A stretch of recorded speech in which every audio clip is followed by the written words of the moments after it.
अफसोसनाक खबर बलूचिस्तान से सुबह से आप देख रहे हैं तमाम टेलीविजन चैनल्स के ऊपर चल रही है। बलूचिस्तान में आत्मघाती हमला हुआ है। तुर्बत इलाके में पाकिस्तानी सेना के काफिले को टारगेट किया गया है और हमलावर ने पाकिस्तानी सेना के बस को निशाना बनाया है। ये बलूचिस्तान लिबरेशन आर्मी ने हमले की जिम्मेदारी ली है।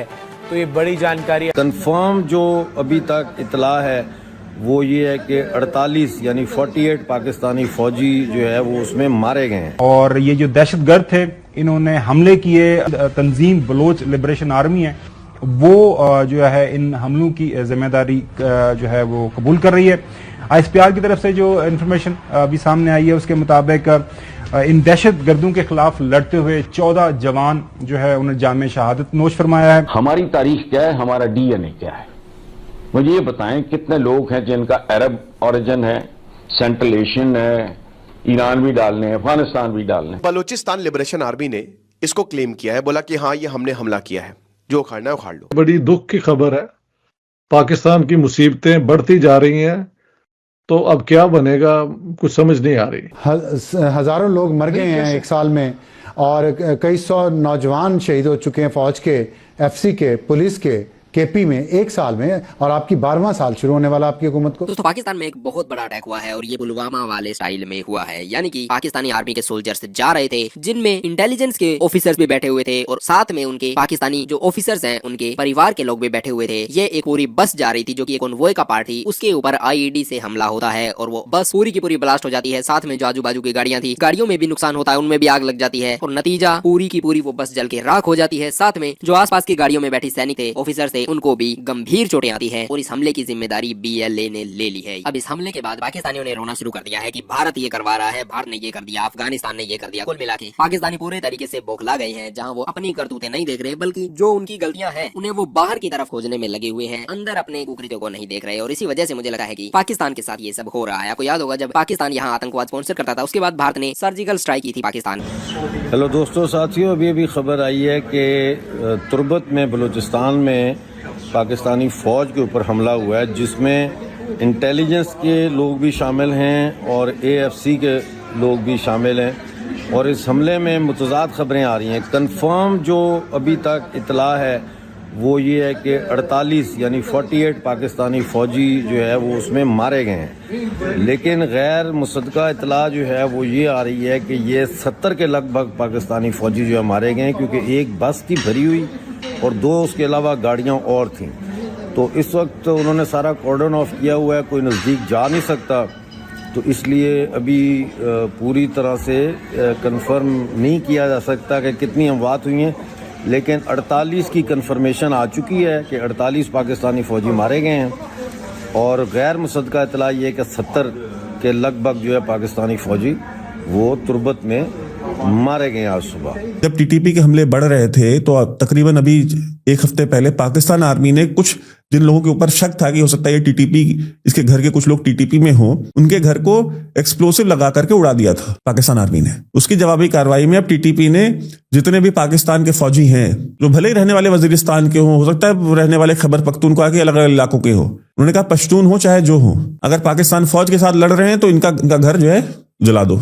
एक एक करके उन्हें घर जला रहे हैं, उनको उठा रहे हैं, किडनैप कर रहे हैं। जो कोई फौजी अपने घर छुट्टी पे गया हुआ है उसको किडनैप करके ले जा रहे हैं, उनको अरेस्ट कर ले रहे हैं। जिरगा, जैसे हमारे यहाँ पे पंचायत होती है या महापंचायत होती है, वैसे ही वहां पे जिरगा होता है। तो जिरगा में जो सारे जो बड़े हैं पश्तून वो बैठते हैं। कितने ऑफिसर्स इन्होंने पिछले एक हफ्ते में छुड़वाए हैं जिरगा के इंटरवेंशन से।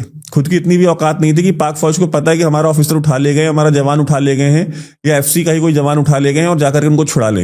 इतनी भी हिम्मत नहीं हुई। जिरगा के लोगों को बुलाया, जिरगा बिठाया और जिरगा के इंटरवेंशन के बाद छुड़वाया उनको। पूरा का पूरा पाकिस्तान आर्मी का सिस्टम कोलैप्स करता हुआ दिख रहा है, धराशायी होता हुआ दिख रहा है खैबर पख्तूनख्वा में। बेबस नजर आ रहे हैं TTP के सामने, पोस्टें छोड़ के भाग रहे हैं, हमले झेल रहे हैं, मर रहे हैं। आज ही खैबर पख्तूनख्वा पुलिस का एक ऑफिसर कामरान, उसको बन्नू के मामाश खेल एरिया जो है उसके पास गुल जमान मस्जिद में जो है वो वहां पे वो था, उसको वहां पे जाकर गोली मार दी गई, TTP वालों ने मार दी। ये आज की घटना बता रहा हूं मैं। और आपको जो घर जलता हुआ दिखाया था मैंने लक्की मरवत में, नायब मोहम्मद इकबाल नाम का जो है पाकिस्तान आर्मी का ऑफिसर है, वो FC का भी नहीं है, उसका घर फूंक दिया उन्होंने टीटीपी वालों ने। और बीएलए की तरह बीएलएफ ने, बलोच लिबरेशन फोर्स जो है, उसने भी अपना डेटा रिलीज किया है। उसने कहा कि 2024 में हमने 280 पाकिस्तान आर्मी के सोल्जर मारे। आप तो कैजुअलिटीज सोचें, ये बीएलएफ का है, बीएलए का भी नहीं है। तो बीएलएफ, बीएलए, टीटीपी, ये सब मिल करके इन्होंने 2024 में पूरे पाकिस्तान आर्मी की बैंड बजा रखी है। पूरी कारगिल वॉर में इंडियन आर्मी के 527 जवान वीरगति को प्राप्त हुए थे थ्रू आउट पूरी कारगिल वॉर में। यहाँ अकेले बीएलएफ ने 280 से ज्यादा मारे हैं। टीटीपी जो है 3000 मार चुकी है। अभी बीएलए की रिपोर्ट आएगी, कोई बीएलएफ से ज्यादा जो है फियर्स फोर्स बलूचिस्तान में बीएलए है। आप सोचिए 4000, 4500 पाकिस्तान आर्मी के लोग इन्होंने एक साल में मार दिए। अब पूरे कारगिल वॉर में इंडियन आर्मी, जो कि एक इम्पॉसिबल वॉर थी, उसमें जो टोटल कैजुअलिटी थी इंडियन आर्मी की वो 527 थी। अब एक वाखान कॉरिडोर के ऊपर ही आए हैं, इन्होंने चाइना के साथ बात की है पाकिस्तान वालों ने कि जी ये वाखान कॉरिडोर जो है ये हम अपने कंट्रोल में लें। और आईएसआई चीफ अभी फिलहाल में जो हैं नए नए अपॉइंट हुए हैं, लेफ्टिनेंट जनरल आसिम मलिक, ये ताजिकिस्तान पहुंचे हुए हैं। उसकी भी कहानी बहुत इंटरेस्टिंग, मैं आपको बताऊंगा कि ताजिकिस्तान क्या करने गए हैं। तो वाखान कॉरिडोर के ऊपर ऑपरेशन इनका ये था कि भाई वाखान कॉरिडोर को अपने कब्जे में जो है लिया जाए। और चाइना के साथ भी इन्होंने गो हेड ले लिया। जो रिपोर्ट्स पाकिस्तानी जो ये कर रहे हैं कि भाई चाइना ने गो हेड दिया है कि हाँ भाई वाखान कॉरिडोर पे आपका कंट्रोल होना चाहिए, जबकि वाखान कॉरिडोर पे अफगान तालिबान को कभी अलाउ नहीं करेगा। तो इन्होंने डिसाइड किया कि ठीक है भाई, आर्टिलरी गन्स वगैरह सब लेकर के पहुंचो, अगर युद्ध भी करना हुआ तो हम अफगान तालिबान से लड़ेंगे, लेकिन वाखान कॉरिडोर लेंगे। आर्टिलरी गन्स लेके जा रहे थे, मियां चुन्नू में जो है बस जो है फंस गई इनकी, और लोकल्स वीडियो बना रहे हैं और हंस रहे हैं, मजाक उड़ा रहे हैं इनका। हम इनको चाहते हैं कि इनको पकड़ पकड़ के इनको चौराहों पर लटकाएं ताकि इबरत पकड़े। नकवी साहब, ये वाकयात आपने इनके हवाले से तफसीलात सुनी ली। प्रॉब्लम यह है कि रियासत पाकिस्तान हमेशा से कोशिश यही करती आ रही है कि जितने भी कुछ हमारे इंटरनल जो ऐसे वाकयात हैं या ऐसी वजूहात हैं, और कुछ लोगों को मिसगाइड किया जाता है, मिसलीड किया जाता है, उनके साथ बातचीत करके मामलात को बेहतरी की तरफ लेके जाया जाए। बातचीत होती भी है, फिर रियासत जब ये बातचीत करती है तो उसको ये लोग कमजोरी समझते हैं। और आपने देखा कि रिसेंटली वहां पे बलूचिस्तान से जो जिस तरह की खबरें आ रही हैं, जब रियासत थोड़ा सा अपना दबाव डालती है, रियासत को ठीक करने की तरफ जाती है, तो उसके हवाले से भी डिफरेंट खबरें आना शुरू हो जाती हैं। तो मौजूदा हालात वाकयात को अगर हम अपने सामने रखें, जाहिर है ये प्रॉब्लम आज का नहीं है, काफी लंबे अरसे से चलता आ रहा है। तो अभी जो चौधरी साहब बात कर रहे हैं, क्या किया जाए कि वार फुटिंग के ऊपर ऑलरेडी जाहिर है वहां पे सिक्योरिटी फोर्सेस मौजूद हैं, आपकी नजर में वो कौन से अवामिल हैं, वो कौन से इकदामात हैं जिनको उठाने की जरूरत है ताकि ये जो दहशत गर्दी है खासतौर पर हमारे बलूचिस्तान और केपी के अंदर, उनको हमेशा के लिए खत्म किया जा सके। बड़ी दुख की खबर है, पाकिस्तान की मुसीबतें बढ़ती जा रही हैं, तो अब क्या बनेगा कुछ समझ नहीं आ रही। बिल्कुल।